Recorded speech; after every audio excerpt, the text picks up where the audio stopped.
Welcome back to Let's Talk. I hope you had some time to really let the last few talks digest. They're very powerful concepts that aren't just going to change in your mind overnight. I hope it's begin to put you in a better place to look at whatever person you're trying to help as a wonderful, valuable human being. Let's face it though, sometimes people make this really tough on us. Sometimes that's accidental, sometimes it's purposeful.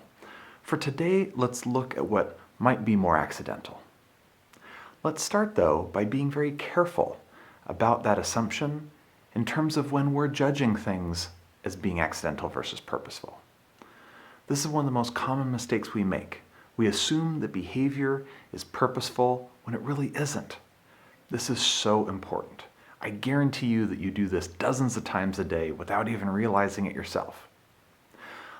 For example, let's say someone cuts you off while you're driving. How often do you just instantly say something or think something negative about that driver? It's reflexive. We don't even really think about it. What we've done in an instant is we judge them. We assume the worst motives and qualities in them.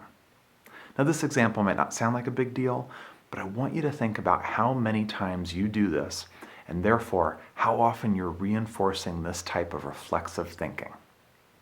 So, when our brain is programmed to do this, it's extremely hard to shut it off. So if someone does something to us that hurts our feelings, we have that same reflexive judgment. We take it personally. We assume their motives are bad. We assume that they knew exactly what they were doing, that it was purposeful, and that it would hurt us. Then we get triggered and we get angry, and none of that does us any good, or of course the relationship any good. So instead, let's pause for a moment and go back to considering the driving example again. But this time you're the driver. You just cut the other person off. Now lots of different interpretations might occur to us. We may not even have realized we just cut someone off. Or we realized it, but we just thought, no big deal. Or maybe it was pretty bad and we do feel terrible about it. And we tell ourselves, it's okay. Normally I'm a good driver, but I just made a mistake, or I'm running late to an appointment this morning. Somehow just quickly self-justifying our own behavior.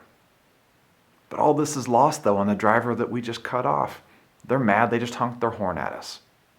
So what are we learning?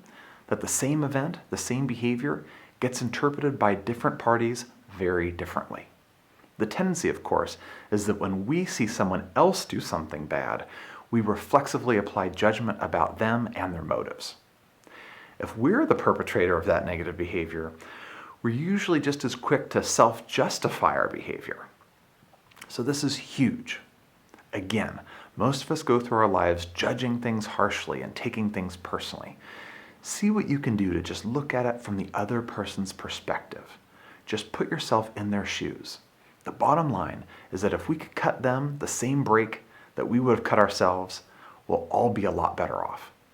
So I'd love for you to start practicing this today. Start with these little things, like the driving example. Once you get more practiced at avoiding this reflexive judgment, you'll be able to start applying it to more and more emotionally laden situations that are much more personal to you, and ultimately you'll be able to use these tools as you help the people in your life, even if they have caused you pain. So practice, comment below, and let's talk.